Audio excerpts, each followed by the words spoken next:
et mon âme te loue. Bonjour ou bonsoir, ça dépend de l'heure à laquelle vous nous suivez. Bienvenue dans notre émission Lénajot.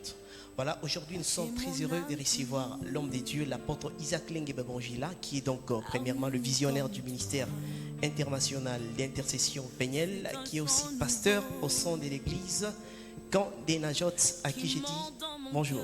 Bonjour bien-aimé. Vous allez bien? Oui, c'est bon. Nous sommes très heureux de vous voir aujourd'hui et je vous signale que je ne serai pas seul sur ces plateaux. Je suis accompagné de Pierre Wembo, qui est donc un célèbre écrivain de Lubumbashi, à qui j'ai dit déjà bonjour. Bonjour frère Larry. Vous allez bien? Oui, ça va. Alors avec vous, l'apôtre, nous allons faire un contour sur le thème qui a été développé pendant cette période de l'offensive. Avant d'abord de commencer, j'ai une question. C'est quoi d'abord l'offensive, la période d'offensive ici à Péniel? Merci beaucoup pour la question. L'offensive, c'est un rendez-vous d'abord de Dieu. Quand nous parlons rendez-vous, nous voyons la rencontre entre Dieu et son peuple. Et au cours de cette rencontre, Dieu veut nous révéler sur les tactiques, les stratégies que nous devons prendre pour aller à l'encontre de ce que le diable est en train de préparer. Vous savez, dans tout combat spirituel, il y a deux choses très importantes. Il y a d'abord la stratégie, c'est ce que nous prenons dans le quartier général, et sur le terrain, nous prenons la tactique. Donc Dieu nous révèle sur ce que nous pouvons faire. Donc dans l'offensive, nous attaquons. En même temps, nous n'allons pas oublier aussi de faire la défensive. Ah voilà, déjà vous sentez comment sera la matière d'aujourd'hui. Et une fois de plus, très heureux de vous avoir comme les téléspectateurs. Pierre Wembo, on est avec vous. Vous êtes ancien de l'église Péniel. Qu'est-ce que ça vous fait vraiment d'avoir un pasteur comme l'apôtre Isaac Lengue Babangila? Oui, nous pouvons dire que c'est une grâce. C'est une grâce pour avoir quelqu'un qui a 2 pieds sur terre et qui ne chancelle pas et qui se sacrifie. Il se sacrifie. Je viens d'ici là, je vais vous donner les statistiques, les moyennes de sa participation, des cultes qu'il a fait. Donc vous sentez que vraiment il s'est sacrifié presque toute cette année 2020. Donc c'est-à-dire on va faire le contour et les détours de ce qui s'est déroulé au sein de l'église pendant tout au long de cette année. Si. Alors, on y va déjà avec les statistiques, vous êtes forts. Ok. Et on rappelle déjà que l'apôtre Isaac Lengue Babangila a été reconnu par son sens et le devoir spirituel comme le meilleur pasteur pendant cette période de la pandémie de avec coronavirus. la CIGET. La CIGET, ok. Allez-y déjà, on est très contents. Merci beaucoup, apôtre Isaac. Nous sommes heureux de vous avoir sur notre plateau aujourd'hui, des Najot, après plusieurs mois. Et aujourd'hui, nous voulons d'abord vous rafraîchir la mémoire par rapport à ce qui a été cette année. Et tout d'abord, nous commençons par décembre 2019, où vous nous avez donné une prophétie qui s'est réalisée. Vous avez dit que c'est l'année de l'accomplissement. Nous avons dit, parce que l'accomplissement, on ne peut pas prendre seulement dans le sens de quelqu'un. L'accomplissement aujourd'hui aussi, c'est Dieu qui accomplit ce qu'il veut faire. Nous avons vu avec l'avènement de Covid, donc Dieu a accompli ce qu'il a voulu faire. Vous avez parlé de la décennie 2020-2030. Nous commençons déjà les mois prochains avec 2021. Et au mois de mars, il y avait l'événement de Covid. Et pendant ce temps-là, vous vous êtes donné beaucoup plus à la télévision. Nous disons d'abord merci à RT, à la télévision Nyota qui nous a soutenus par rapport cette période, à vos interventions. Okay. Et c'est juste après les interventions que on vous a vu être discerné par les diplômes d'excellence de nos amis des CIGET, la synergie des journalistes. Et après ça, vous avez commencé lors des déconfinements. Vous avez commencé avec ces grands thèmes et qui vous a pris beaucoup de jours, les combats spirituels victorieux. Voilà. Et après ça, nous avons vu aussi la publication du livre dont vous avez fait, vous êtes personnage principal. Pourquoi j'ai choisi Isaac Lengue? Et nous sommes maintenant au mois de décembre avec l'offensive. Mais frère Larry, permettez-moi de vous donner quelques statistiques de ce qui a été à Péniel par rapport à sa férule, à sa direction. Et apôtre Isaac, vous venez de travailler, vous n'avez pas encore terminé, vous avez aussi encore un défi des 6 cultes devant vous. Mais si nous analysons les cultes que vous avez déjà fait sur l'offensive, nous avons eu 52 cultes. Et dans les 52 cultes, vous avez presté excellemment avec 49 cultes. S'il y a moyen, les participants peuvent applaudir sur ça. Et d'ailleurs, la semaine ici, elle a été trop surchargée avec 20 cultes, 20 cultes, un seul orateur. Donc, voilà. Si vous arrivez, si Dieu vous prête vie encore pour une semaine qui vous reste, si vous réalisez ces 6 cultes-là, vous aurez à totaliser au moins 55 cultes sur 58 cultes. Et voilà. En dehors de ça, sous la féerie de l'apôtre Isaac, nous avons eu 45 baptisés cette année, malgré Covid-19. L'apôtre Isaac a réalisé 18 mariages, donc il y a 18 couples qui ont été bénis ici à Péniel. Et en plus de ça, par rapport à son travail de la délivrance, nous avons réalisé au moins 175 cas de délivrance pendant cette période de l'offensive. Wow. Les témoignages, les guérisons, n'en parlons même pas. Mais quand nous parlons des actifs, nous pouvons aussi parler des passifs. Effectivement, donc, on n'a pas eu seulement des roses, nous avons ici eu des nouvelles nécrologiques. Au moins, nous avons au moins perdu au moins 3 membres de l'Église pendant cette période de Covid. C'est ça les contours de ce qui a été le travail de l'apôtre Isaac pendant cette année 2020. On peut quand même l'applaudir, hein? Alors, apôtre, on est avec vous depuis 1994 que Péniel a commencé. Ça vous fait quoi d'abord de voir l'église aujourd'hui telle qu'elle est? Et merci beaucoup, frère Larry, pour la question. Vous savez, mon rêve était de travailler pour Dieu. Effectivement. Oui, 1994, c'est la naissance de Péniel. Et vraiment, Dieu avait parlé. Vous savez, quand Dieu parle avec la pensée humaine, on cherche toujours à voir est-ce que cela va se réaliser. Mais au moment où nous vous parlons, nous sommes en train de vivre l'accomplissement de tout ce que Dieu avait dit. Moi, en tant que visionnaire, ça me donne encore la force de persévérer dans les enseignements, aussi dans la crainte. Pourquoi? Puisque quand Dieu parlait, même les gens qui étaient autour de nous ne pouvaient même pas réaliser que cela va se manifester. Je donne l'exemple clair. Ici, vous voyez, sur ces piliers-là, il y avait un manguier. C'est en dessous de ce manguier que nous étions en train de prier. Mais Dieu qui dit, vous aurez une église en étage. Vu les moyens qu'on avait, la faible participation du peuple, et voilà cette bâtisse que nous avons aujourd'hui, ça me fait la fierté. Malgré cela, je l'ai dit toujours, dans la vie chrétienne, on ne peut pas présenter la satisfaction. Effectivement. Vous savez, la satisfaction nous pousse à la stagnation, et quand on est dans la stagnation, nous régressons et ça nous amène lentement mais sûrement vers l'enterrement. Alors, Papa Pierre, vous avez une question?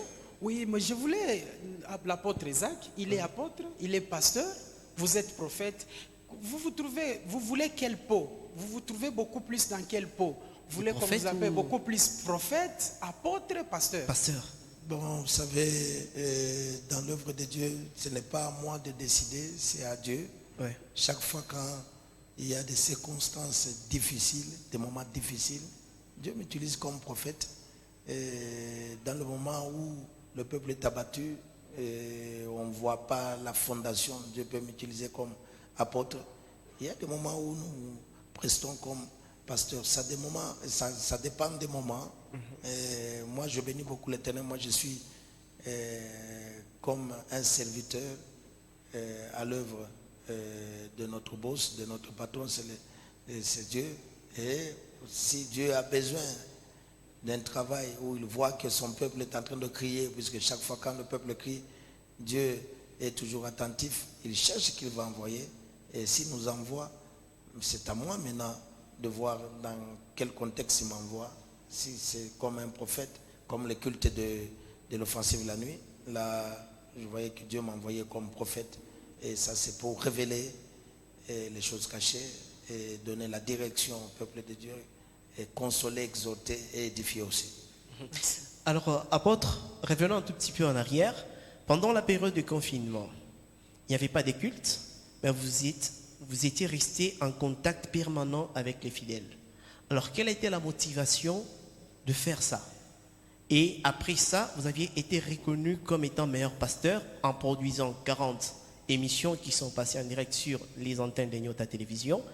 Et après ça, vous avez été couronné comme meilleur pasteur par la synergie des journalistes et Prix d'Esprit. Et voilà, aujourd'hui, vous continuez encore. Alors, revenons pendant, vous avez été motivé par quoi pour faire ça et avec cette énergie-là? Merci beaucoup pour la question. C'est une bonne question, surtout pour les gens qui nous suivent en ce moment. Et dans Romains chapitre 12, le 2e verset, la Bible nous dit: ne vous conformez pas au siècle présent. Okay. Soyez transformés par le renouvellement de l'intelligence, afin que vous puissiez discerner quelle est la volonté de Dieu, ce qui est bon, agréable et parfait. Souvent, ça entre déjà dans le contexte du combat spirituel.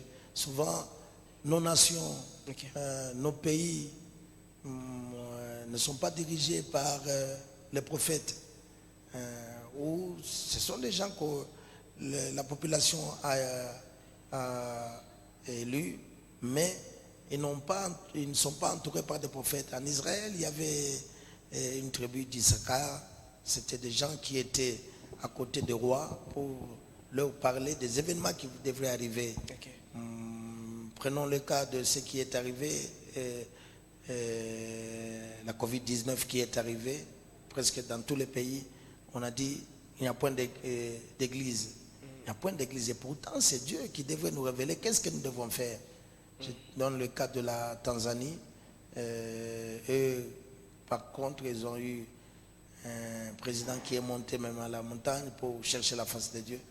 Mais pour notre cas, ce n'est pas mauvais qu'on puisse prendre. C'était pour sauvegarder la population sur le plan sanitaire. Mais vous allez voir que tout ce qui arrive physiquement a toujours des racines spirituelles. Au moment où tout le monde voyait la santé, même nous étions en train de chercher la face de Dieu. C'est pourquoi je me retirais avec le peuple de Dieu en brousse pour prier. Et il y avait des révélations et nous étions en train de prier. Nous étions comme les héros dans l'ombre, en train de prier pour que Dieu puisse se manifester. Quand le temps était arrivé, vous savez, on a levé le ton, on a levé la voix, on a parlé à une chaîne de télévision là où tout le monde était en train de nous suivre pour dire que personne ne se décourage à cause de ce corona, ce virus. Dieu va nous donner la victoire. Vous savez, je ne cesse de le répéter, le découragement engendre toujours l'impatience.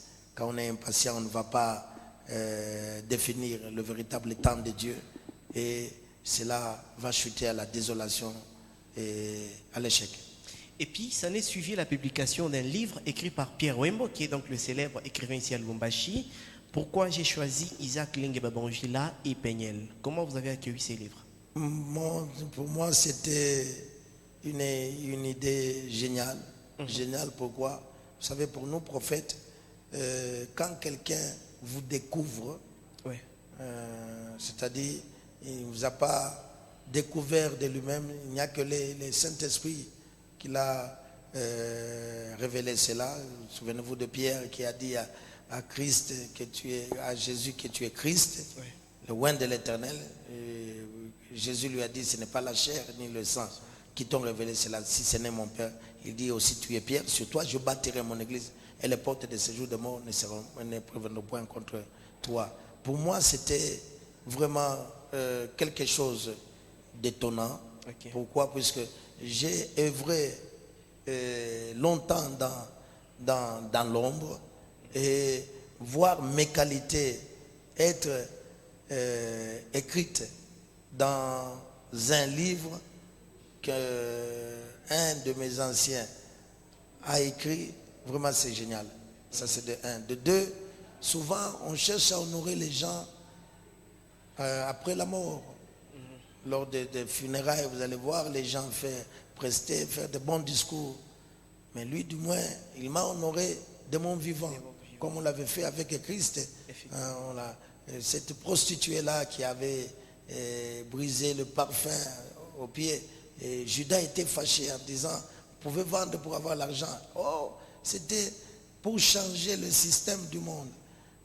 Et de toi, je crois qu'au travers de ces livres, je demande à ceux qui n'en ont pas de se procurer, au travers de ces livres, non seulement les gens vont lire l'homme d'Isaac Lengue, mais ils seront plongés dans une révélation d'une génération qui va venir, la génération najotique, la génération capable de faire face au diable et de le prouver de quoi nous sommes capables par le touchement du Saint-Esprit.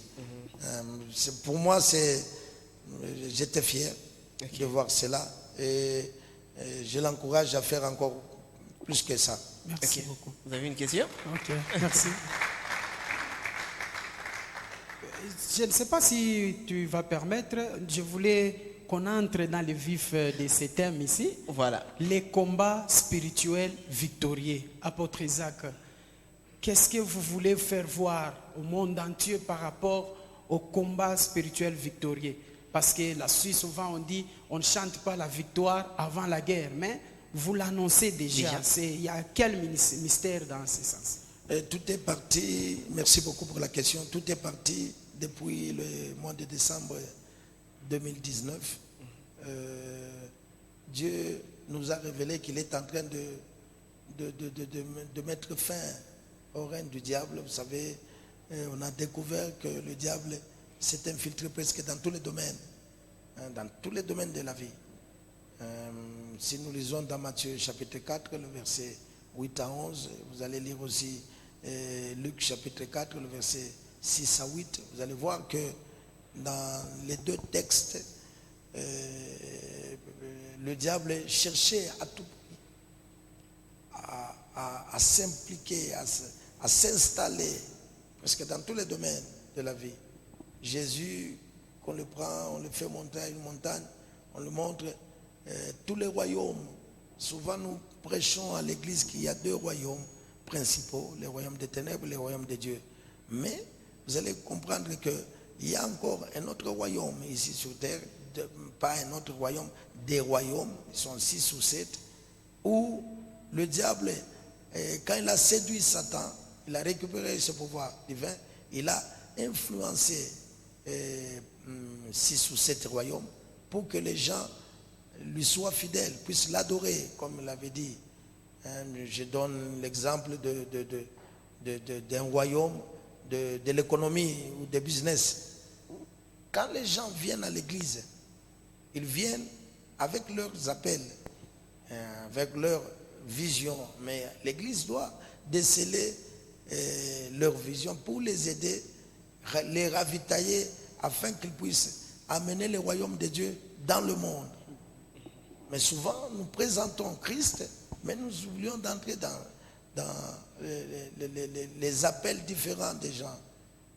Je donne l'exemple de l'économie, quelqu'un comme Joseph, que son père a envoyé pour aller donner de la nourriture à ses frères. De loin, on voit les faiseurs de songes qu'on a cherché à tuer. Ruben qui dit non, vous n'allez pas le tuer. Autant mieux le jeter dans la citerne, c'est notre sang. Je l'ai dit, je ne cesse de le répéter. Dieu peut travailler pour vous et sans vous. Okay. C'est ce que Dieu a fait. Okay. Il a travaillé pour lui et sans lui. Dieu a touché Ruben, qui a interdit qu'on puisse le tuer, mais qui avait l'intention de le faire rentrer chez son père à Canaan. Or, le plan de Dieu, c'était qu'il puisse partir. Et vous savez ce que Dieu avait fait? Il a écarté Ruben de ce que Dieu voulait faire avec Joseph. Au moment où je suis en train de parler, je vois comment les Ruben de nos vies seront écartés à partir d'aujourd'hui au nom de Jésus-Christ. C'est-à-dire nous n'allons pas nous rentrer encore. La Bible nous dit quiconque met sa main à la charrue, regarde en arrière, n'est pas digne du royaume de Dieu. Dieu a fait que Ruben puisse se déplacer et Dieu a touché encore Judas. Autant mieux le vendre. C'était les Ismaélites, les gens qui étaient spécialistes dans l'économie.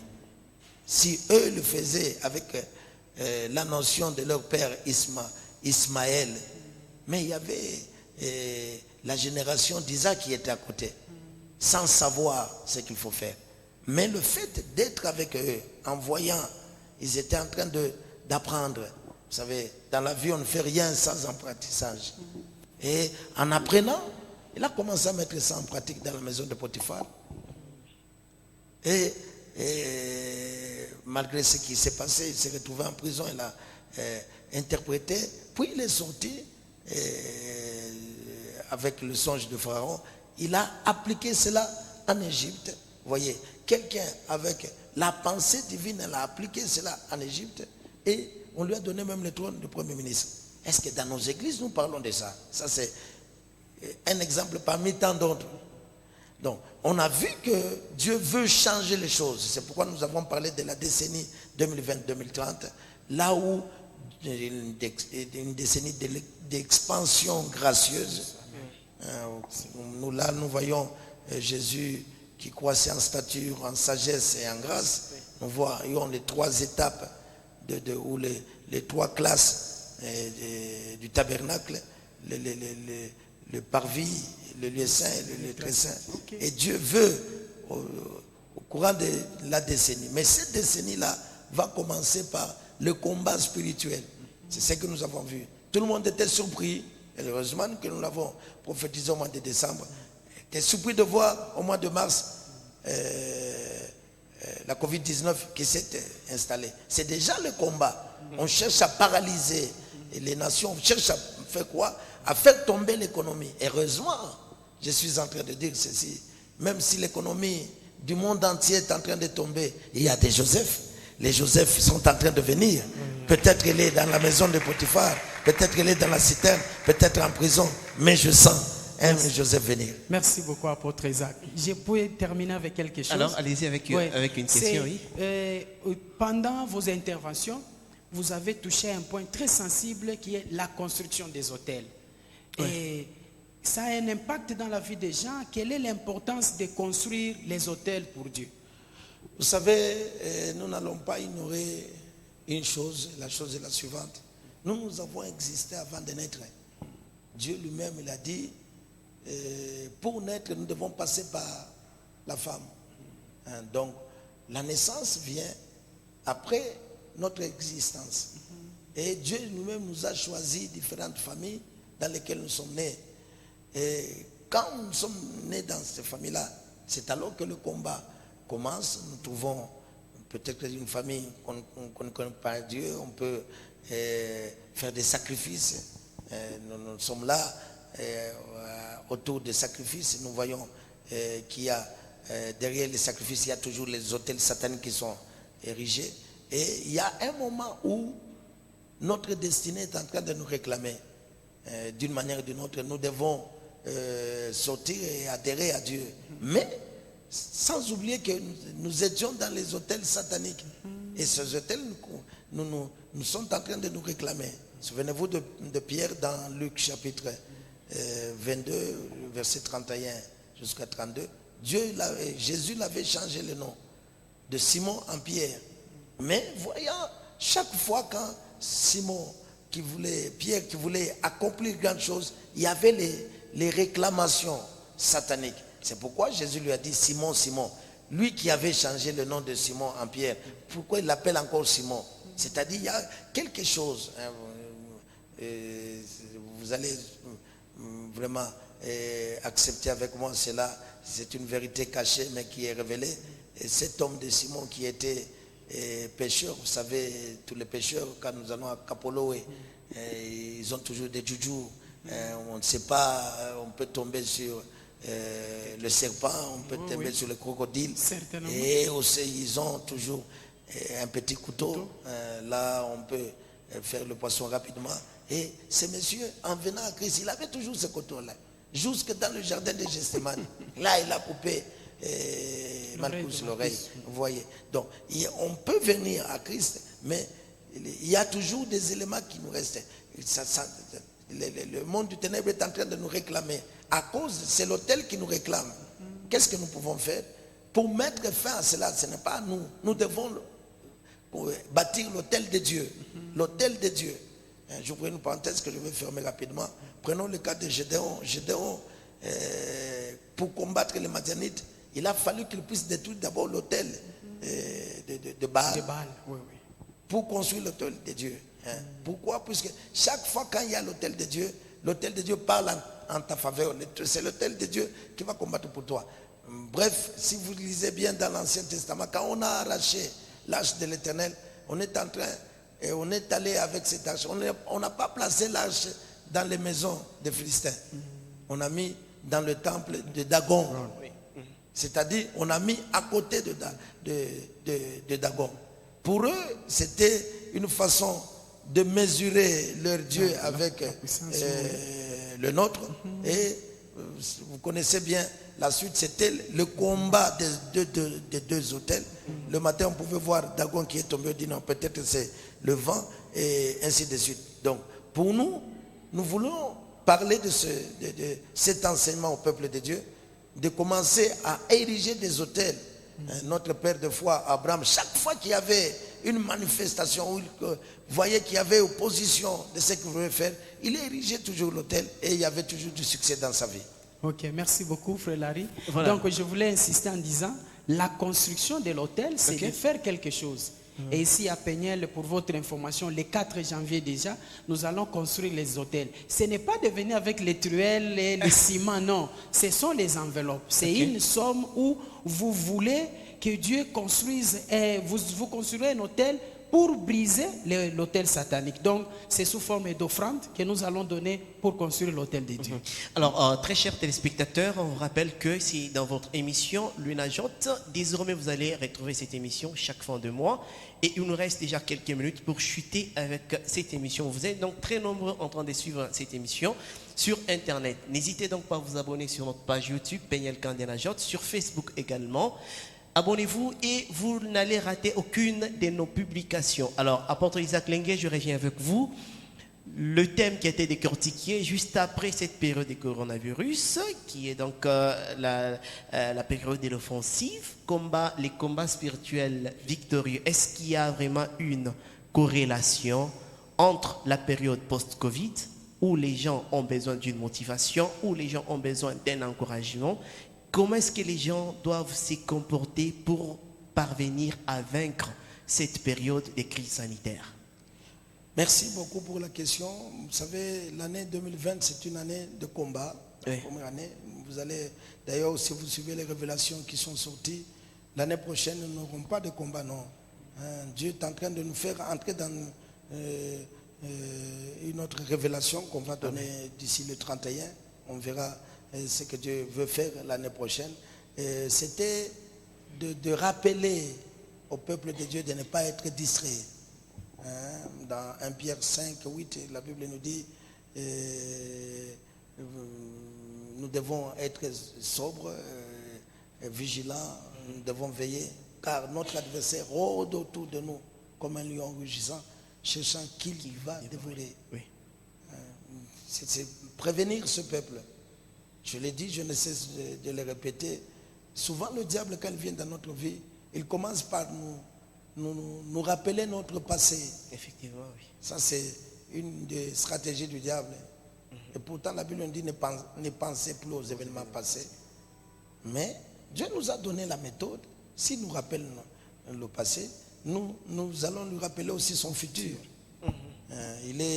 Son futur, c'est très bien, c'est prophétique. Hein? Oui. Donc, il faut équiper le peuple de Dieu. C'est ce qu'on a fait cette année. Vraiment, j'ai dit au peuple de Dieu de ne pas être vraiment dans la distraction. Jusqu'à minuit, le 31 décembre, à minuit, dépasser minuit du 31 décembre, eux-mêmes, ils vont voir comment les choses vont se manifester. Amen. Okay. Ça sera une lumière terrible qui va commencer par la pensée et ça va toucher tout le corps. Les gens seront éclairés, vous n'avez même pas d'idée. Je vois même cette lumière en train de venir en ce moment. Amen. Et les gens seront vraiment éclairés. Vous avez une question? C'est un message fort. Oui, c'est peut-être pour demander à l'apôtre, parce que le prophète Isaac, on le suit, c'est maintenant qu'on commence à le suivre. lui-même venait de dire qu'il souhaite travailler à l'anonymat. Ok. Bon, moi, je ne voulais pas aller dans ce contexte-là. Moi, je voulais voir, je fais une allusion dans la Bible comment les rois travaillent souvent avec les prophètes. Dans la Bible, à l'époque d'Israël, toujours, les rois, les prophètes étaient à côté, les prophètes à côté du roi pour essayer de lui donner l'orientation. Avec cet événement de Covid, les mouvements politiques aujourd'hui dans notre pays, pensez-vous que Dieu peut faire quelque chose ou bien au travers toujours de ces combats spirituels victorieux, quelle est l'attitude que nos autorités peuvent prendre? Quelle est l'attitude que les prophètes aussi peuvent faire pour que Dieu puisse aider la nation congolaise? Merci beaucoup pour la question. J'avais touché un seul royaume, le royaume d'économie. L'église est apolitique. Nous ne faisons pas la politique. Même ceux qui nous suivent, vraiment, je vous en supplie, vous ne me verrez jamais être député, ministre, quoi que ce soit, non. Mais nous sommes là pour produire les politiciens avec l'étiquette chrétienne. Voyez, pourquoi? Puisque la politique joue un rôle très important dans la direction des gens, donner des décisions. Voyez, mais si la nation n'a pas des gens qui sont inspirés par Dieu, je crois que la nation va tomber. Amen. Là, je salue le président honoraire Raïs Joseph Kabila. Chaque fois dans ses discours où il parlait que Dieu garde le Congo, on a vu avec la passation du pouvoir sans que le sang puisse couler. Et nous saluons aussi notre président, l'excellence Félix Tshisekedi, qu'on appelle aussi Béton. Nous le saluons. Lui, il a fait, qu'est-ce qu'il a fait? Il a retiré le pays des mains du diable pour le donner à Dieu. Amen. Mais il a oublié une chose. Ça ne suffit pas seulement de retirer, il faut construire l'autel. Amen.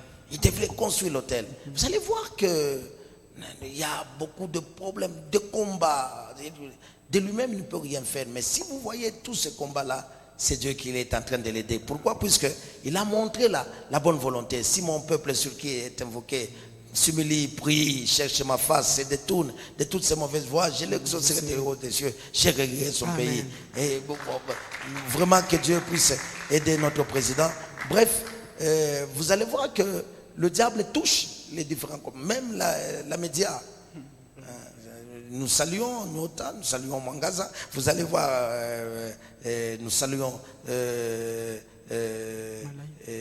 Malaika. Vous allez voir que je parle de ma province ici, et le Haut-Katanga. Toutes ces chaînes-là, ils ont toujours une rubrique à caractère chrétien. Vous allez voir, ces rubriques-là à caractère chrétien, vous allez voir qu'on fait entrer dans les têtes des gens le christianisme, comment Dieu a agi au travers de son Fils Jésus-Christ. Tout ça, c'est pour aider à enlever tout ce que la média peut faire. Vous savez, la média, c'est la communication. On peut envoûter les gens, on peut faire quoi que ce soit. Voyez. Donc, non seulement ça, il y a aussi dans l'éducation. Donc, éduquer, on a vu l'enfant Moïse qu'on avait récupéré dans la maison de Pharaon, mais on a cherché sa propre mère pour venir l'éduquer. Oui, évidemment, on ne savait pas que c'était sa propre mère. Et tout ça, ça a aidé Moïse quand il a grandi. Il est arrivé à un niveau où il refusa d'être appelé le fils de la fille de Pharaon. Donc, pour nous, en ce moment, nous n'allons pas voir seulement la Covid-19. Je crois que ça, c'est, j'aimerais dire à ceux qui nous suivent, c'est une pure distraction. Distraction, vraiment. Pourquoi? Puisque si nous invoquons Dieu qui descend, le Tout-Puissant qui descend, Jéhovah Rapha, devant ces virus, je crois qu'il n'y aura quoi que ce soit. Merci beaucoup, frère Larry. Voilà, merci. Donc, très chers téléspectateurs, désormais vous aurez l'habitude de suivre cette émission chaque fin du mois, une fois par mois. On sera ensemble avec l'ancien Pierre Wembo, qui est donc ancien de l'église Candenajotte au sein du ministère international d'intercession Péniel, et aussi Larry Kakwati qui est donc votre présentateur, et l'apôtre Isaac Lingue-Babangila qui est le visionnaire du ministère. Aujourd'hui, c'était juste une prise des contacts, vous-même vous l'avez remarqué, et il a eu à décortiquer certains points sur le thème qui était développé depuis près d'un mois. Et voilà, aujourd'hui d'ailleurs, il voulait faire une synthèse, mais ce n'est pas tout. N'hésitez donc pas à nous écrire. Nous allons donc revenir encore prochainement dans un nouveau numéro. Et on va vraiment découvrir beaucoup de choses que Dieu a mis dans l'homme de Dieu qui est l'apôtre Isaac Lengue. Alors, Papa Pierre, nous sommes déjà presque à la fin de cette émission. Une question peut-être des conclusions, une question de fin pour l'apôtre Isaac Lengue. Non, le problème c'est que je vais revenir. D'ailleurs, je voulais ajouter parce que le mois prochain, nous avons voulu que papa nous amène maman Rachel. Okay. Nous avons voulu qu'elle soit en couple parce qu'il y a des questions qu'on aurait dû poser à maman Rachel, mais elle n'est pas là. Mais si papa nous amenait le mois prochain maman Rachel, ça serait une bonne chose. Donc, c'est-à-dire, on vous signale déjà prochainement, on aura maman Rachel sur ces plateaux. Elle va nous parler aussi sur certains points. Alors, l'apôtre Isaac Lengue, un mot de la fin pour les peuples qui vous suivent. J'encourage ce peuple. Je sais que nous traversons le moment difficile. Et dans le moment difficile, c'est là où Dieu se manifeste toujours. Dans le moment difficile, c'est là où l'homme découvre ce qu'il est par rapport à Dieu. Et je vous dis que Dieu ne peut pas laisser le monde entier souffrir. D'ailleurs, j'ai touché à mon message de Noël, si vous pouvez suivre, que ce soit le matin ou les après-midi. Et de deux aussi, Dieu ne peut pas abandonner notre nation, la RDC. Pourquoi? Puisque tant qu'il y a un juste dans une nation, Dieu ne peut pas la détruire. Et pour vous qui me suivez, soyez toujours connectés à la révélation. La Bible nous dit un peuple sans révélation, c'est un peuple sans fin. Sans révélation, nous ne pouvons rien faire. Nous n'allons pas mener le combat sans révélation, non. Il faut avoir la révélation pour savoir quelle arme nous allons utiliser. Peut-être c'est le silence, peut-être c'est l'adoration, peut-être c'est la louange, peut-être c'est la prière, peut-être c'est la crainte de Dieu. Bref, soyons branchés à la révélation. J'ai béni aussi, j'ai dit merci à mon frère Larry pour avoir cette idée d'organiser cette émission, et sans oublier l'ancien Pierre Wembo. Merci. J'ai dit que Dieu vous bénisse pour tout le monde. J'ai dit bonne année. Vous allez entrer dans 2021 sans inquiétude. Et je l'ai dit, je l'ai mentionne qu'il n'y aura point de sang qui va couler dans ce pays. Merci. Avant 2021. Nous allons entrer. Merci. Alors, apôtre Isaac Lingue-Babangila, merci d'être venu dans cette émission. Merci. Alors, Papa Pierre, merci d'être venu. Merci beaucoup à vous aussi pour l'initiative. Et le mois prochain, nous attendons l'arrivée de Maman Rachel sur ce plateau. Alors, merci beaucoup à toute l'équipe technique. Merci au partenariat avec Spucha Arts, qui est donc une maison de Lubumbashi qui nous aide aussi. Merci à l'équipe de Prise Péniel. Merci aussi à la sonorisation de Aristote Kankou. Alors, on vous retrouve très prochainement avec un nouveau numéro. On se tient debout pour... Merci. Voilà, merci beaucoup. Merci. Alors, merci.